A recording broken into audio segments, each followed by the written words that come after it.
तक में मैंने कहा कि थोड़ा सा एडवांटेज है, क्योंकि जेडीएस जनता दल सेकुलर और बीजेपी का अलायंस है, तो पहले तो जोर लगाएं तमिलनाडु पर और कर्नाटक पर। तमिलनाडु पर ऑलरेडी जोर लग चुका है। आपने देखा होगा कि अमित शाह जी ने बहुत जोरों से अटैक किया है स्टालिन के बेटे को, जिन्होंने सनातन धर्म को अभी 2 दिन पहले अटैक किया कि भाई वो उसमें सोशल जस्टिस नहीं हुआ था। सोशल जस्टिस पार्टी जो है वो सनातन धर्म के को चैलेंज करती है। तो अमित शाह का पलटवार उस पर हुआ। तो ये एक तरह से पेनिट्रेशन अन्ना डीएमके के साथ मिलके पेनिट्रेशन करने की कोशिश बीजेपी की चल रही है।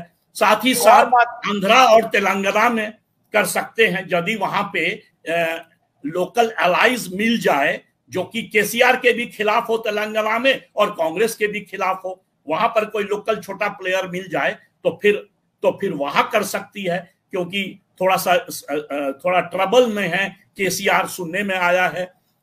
आंध्रा में तो अलायंस में है ही, अपने अलाई को वीक क्यों करेंगे?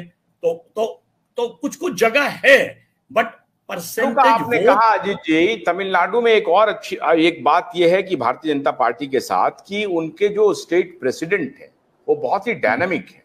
वो अभी इंडियन पुलिस सर्विस से वो उन्होंने इस्तीफा दे करके अभी उनको स्टेट की जिम्मेदारी दी है। And very young, very dynamic, और बहुत अच्छा इलेक्विटर भी है। वो बहुत इलेक्वेंसी है उनकी वाक्पटुता जिसको आप कहते हैं। बहुत अच्छा बोलते भी हैं, he is a good speaker. तो ऐसे में हमको लगता है कि तमिलनाडु में, जो आपने कहा कि तमिलनाडु में एनडीए को काम करना चाहिए, लेकिन महाराष्ट्र में क्या होगा?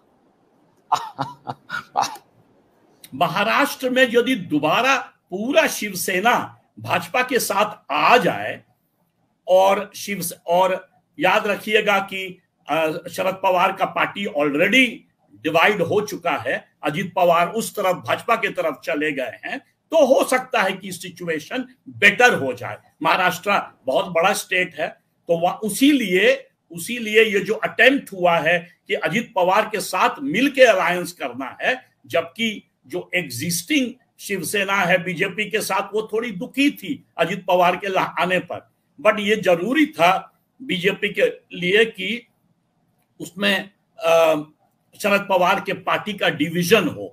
तो वो जो है एक जगह है जहां पर वो भाजपा एनडीए इंप्रूव कर सकती है। अब चक्कर है कि इसमें तभी पता चलेगा जब चुनाव होगा या अलग से कोई सर्वे महाराष्ट्र पर करे, उसमें भी 26-25 हजार वोटर महाराष्ट्र का सर्वे हो, तभी क्लियर होगा पिक्चर।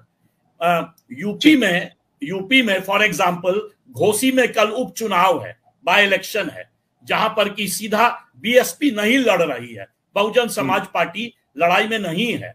तो मेन फाइट जो है वो है समाजवादी पार्टी वर्सेस भाजपा। अब एक ही सीट है घोसी में, और ये भी दोनों जो उम्मीदवार हैं एक तरह से समाजवादी पार्टी के ही हैं, क्योंकि जो दारा सिंह चौहान है वो 2022 में समाजवादी पार्टी में ही थे, और वो जो है उछल के इधर आ गए हैं बीजेपी में।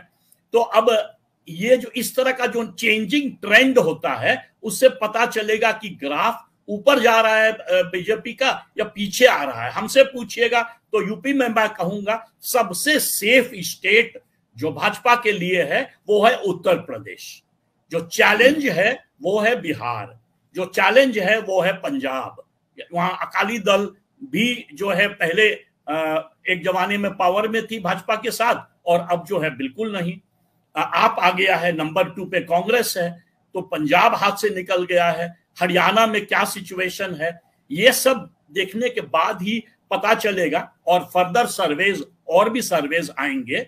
एक चीज और मैं खुलासा कर दूं इस अपने ऑडियंस के लिए, लास्ट पॉइंट, कि सर्वे ने एक मजेदार चीज दिखाया, और वो ये है कि कांग्रेस का परसेंटेज वोट और सीट की बढ़ोतरी बहुत ज्यादा नहीं है। सर्वे करीब 75 सीट दे रहा है कांग्रेस को, तो कुछ तो बढ़ोतरी है। यदि कांग्रेस का सीट पिछले बार देखा जाए 2019 में तो 52 सीट था, और सर्वे दे रहा है 75, तो करीब समझिए 23 सीट का इंक्रीज है कांग्रेस का।